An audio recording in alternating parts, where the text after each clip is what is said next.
동해에서는 메르스가 진정 국면을 보이고 있습니다. 환자가 더 나오지 않고 격리 해제도 이어지고 있습니다. 새만금 내부 호수의 수질이 최악입니다. 정부의 중간 평가를 앞두고 해수 유통의 목소리가 커질 전망입니다.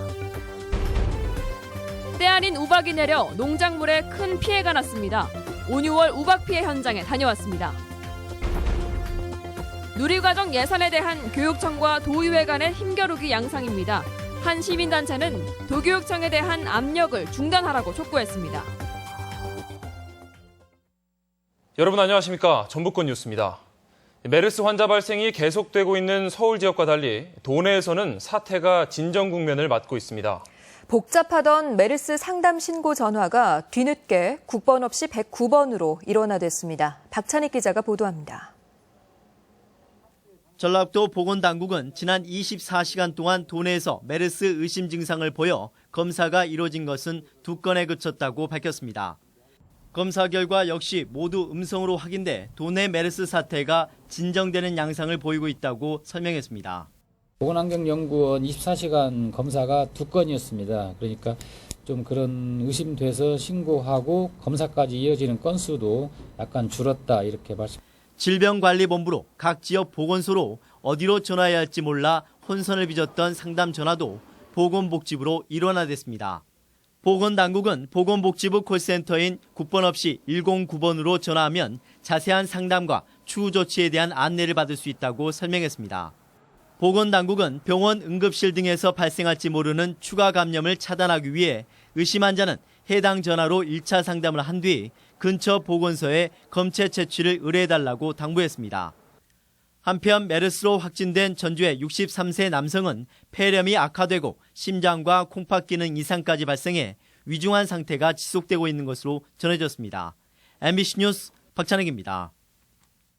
해수 유통량이 줄면서 새만금호의 수질이 최악으로 치닫고 있습니다.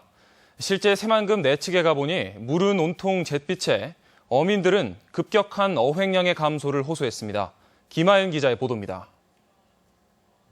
부안 개화에서 배를 타고 나가본 새만금 내부 호수.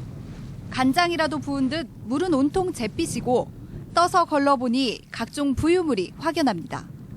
곳곳에는 죽은 물고기가 둥둥 떠다닙니다. 수무라는 어종은 상당히 생명력이 강한 건데 이렇게 죽어가지고 놔두다닐 정도면 그만큼 물에 상당히 문제점이 있다는 거죠. 시커멓게 썩어버린 갯벌에선 악취까지 납니다. 수질 악화는 생태계에도 막대한 영향을 끼치고 있습니다. 실뱀장어를 비롯한 대부분 어종의 채취량이 예년보다 70에서 80%가량 줄었습니다. 실뱀장어부터 숭어, 지금 바지락, 이제 좀 있으면 전어까지 작년에 비해서 90% 이상 지금 감소됐다고 보면 돼요. 새만금호의 수질이 급격히 악화된 건 전국적인 가뭄에 더해 해수 유통량이 크게 줄었기 때문으로 추정됩니다. 지난해 8월 배수관문 인근에서 어선 전복으로 3명이 사망한 사고 이후 새만금 사업단 측은 안전을 위해 야간에 수문을 전면 폐쇄했습니다. 하루 2번씩 이뤄지던 해수 유통이 절반으로 줄어든 셈입니다. 월 12일 정도 개임을 했는데 그러다 보니까 수질이 좀 많이 악화되어 있었습니다. 그래서 올 5월부터는 낮에 수문을 열 수 있는 최대치를 지금 수문을 열어서 10개월 동안의 배수관문 야간 폐쇄로 새만금호의 수질이 더욱 악화된 상황. 새만금이 세간의 걱정대로 죽음의 호수가 되는 건 아닌지 우려가 커지고 있습니다. MBC 뉴스 김하연입니다. 새만금 수질이 악화되면서 담수화 여부를 결정하는 중간평가에도 빨간불이 켜졌습니다. 전라북도는 방수제 공사로 인한 일시적인 현상이라고 해명하지만 한계 상황에 봉착한 것 아니냐는 목소리도 커지고 있습니다. 유룡 기자의 보도입니다. 새만금 내부 곳곳에서 물고기가 살 수 없을 정도인 6급수 수질이 포착되고 있습니다. 강물이 유입되는 곳이나 해수와 만나는 곳은 조금 양호하지만 호수 내부 6군데에서 5급수와 6급수 수질이 측정된 것입니다. 전라북도는 만경강과 동진강 상류에 하수처리 시설이 보강되면서 유입 수질은 개선됐지만 호수 내부는 공사 때문에 어쩔 수 없다는 해명입니다. 방수제 공사, 농업용지 공사 내부적으로 공사를 한다고 하면서 노출 부지들을 그냥 놔둬가지고 오히려 이렇게 물길을 막는 부분도 부분도 있고 펌핑하는 부분도 있고. 방수제공사와 낮은 호수 수위, 물길 방해가 일시적으로 빚어낸 현상일 수도 있지만 연도별 평균 수질은 불행히도 악화 추세가 확연합니다. 지난 2008년 3급수를 보였던 새만금 수질은 4급수를 넘어 올해는 5급수 수준으로 악화되고 있습니다. 환경단체는 해수 유통을 하지 않고 담수화했을 경우 발생할 수 있는 극단적인 상황을 보여주는 사례라고 주장합니다. 애초부터 새만금을 담수한다라고 하는 것은 불가능한 도전이었다라고 생각을 하고요. 이제라도 늦었지만 정부와 전라북도에서 그 인정하고 수질 관리를 바꿔야 된다. 정부는 이달 말 새만금 수질 중간평가를 실시하고 10월 중에 새만금 위원회를 열어 담수화 유지 여부를 결정할 예정입니다. 지난 15년 동안 2조 5천억 원을 쏟아붓고도 새만금의 수질은 제자리 걸음인 상황이어서 담수화 대신 다른 대안을 모색해야 한다는 목소리가 나오고 있습니다. MBC 뉴스 유룡입니다. 전국적으로 가뭄 피해가 이만저만이 아닌데요. 김제에서는 탁구공만한 우박이 내리면서 논밭이 쑥대밭이 됐습니다. 이경희 기자가 취재했습니다. 밭고랑 가득 우박이 새하얗게 뒤덮였습니다. 엄지손가락 한마디만한 크기의 보기 드문 큰 우박입니다. 수확을 앞둔 블루베리 농가는 우박 피해로 올해 농사를 망쳤습니다. 우박의 위력이 얼마나 컸던지 키우던 닭 8마리가 죽었습니다.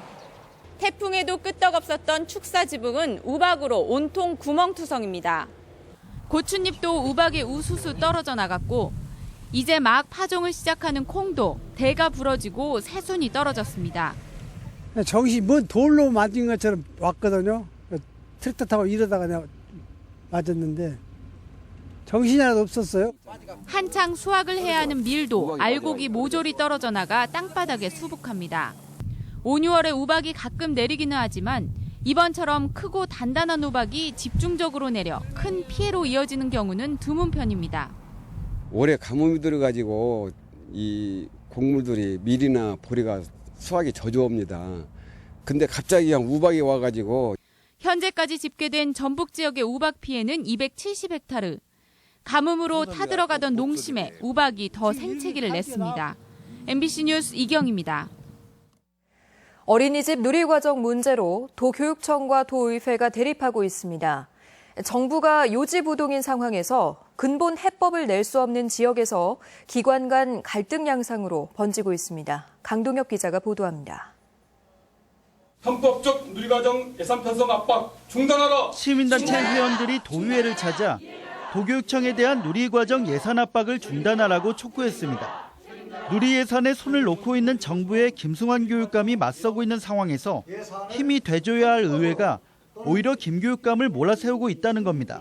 대통령이 되기 위해 내놓은 공약 뒤치다거리를 왜 전라북도 초중고 학생들과 도민을 위해 사용해야 할 돈으로 하느냐는 것이다.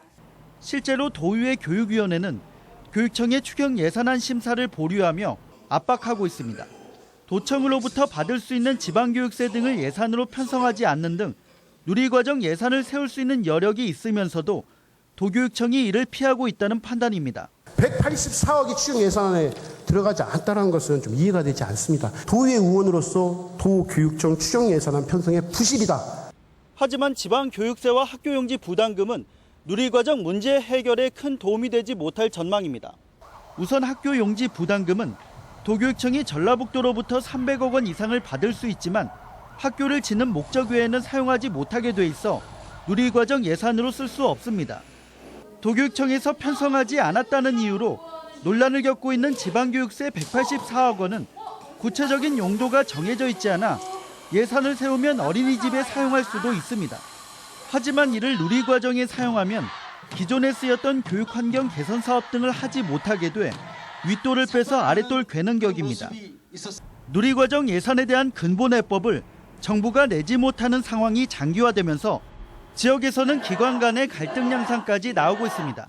MBC 뉴스 강동엽입니다. 익산시가 올 추경 예산안에 공약 사업을 다시 반영하면서 시의회와 진통을 예고하고 있습니다. 익산시는 본 예산에서 삭감됐던 시청 일부 부서의 북부권 이전과 광역 상수도 도입, 교양악단 신설 등 시장의 공약 사업을 재추진하겠다며 1차 추경 예산에 용역비 등을 재편성했습니다.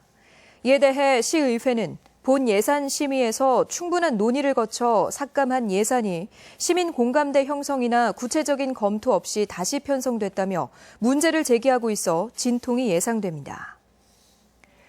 노동계가 최저임금 10,000원을 주장하며 공공기관이 모범을 보여야 한다고 주장했습니다.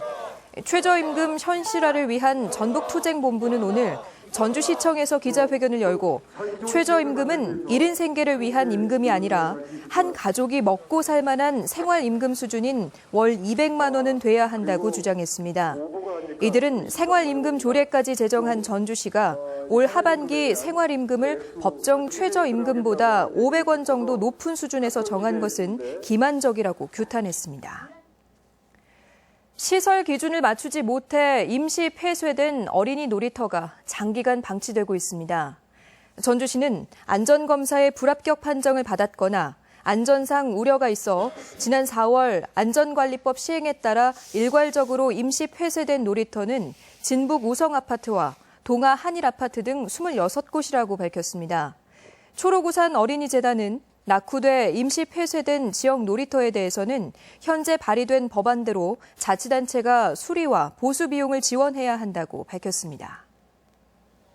익산경찰서는 운전 중 약을 올렸다는 이유로 상대방 차량의 타이어에 구멍을 낸 혐의로 택시기사 53살 김모 씨를 불구속 입건했습니다. 경찰에 따르면 김 씨는 지난 4월 같은 택시기사인 62살 김모 씨가 운전 중 약을 올렸다며 피해자 집 앞에 주차해놓은 택시의 앞 번호판을 떼어내고 타이어 3곳에 송곳으로 구멍을 낸 혐의입니다. 롯데아울렛 입점 추진과 관련해 군산시가 영향조사와 여론조사를 통해 판단하기로 했습니다. 군산시는 페이퍼코리아 공장터에 대형 쇼핑몰 입점이 추진되면서 지역 상인들의 반발이 거세짐에 따라 조만간 용역기관을 선정해 영향조사를 한 뒤 여론조사 결과에 따라 쇼핑몰 입점 여부를 판단하기로 했습니다. 군산 동부권의 페이퍼코리아 공장은 오는 2018년까지 이전을 마무리할 계획이며 상업용지 가운데 2만여 제곱미터를 롯데쇼핑이 사들이면서 지역 상인들의 반발을 사고 있습니다. 박경철 익산시장이 수상한 포브스 경영자 대상과 관련해 익산시 의회가 문제를 제기하고 나섰습니다. 익산시 의회 임형택 의원은 익산시의 하반기 업무보고 자리에서 익산시장이 최근 포브스 경영자 대상을 수상했고 익산시가 1,500만 원을 낸 것으로 알고 있다며 정확한 내역을 공개하라고 요구했습니다. 이에 대해 익산시는 기업 유치에 도움이 될 것으로 보고 경영자 대상을 신청했고 홍보비는 정당하게 집행했다고 밝혔습니다. 문재인 새정치민주연합 대표가 메르스 환자가 발생한 순창을 방문해 현황을 듣고 일손 돕기 활동을 벌였습니다. 지금까지 전북권 뉴스였습니다.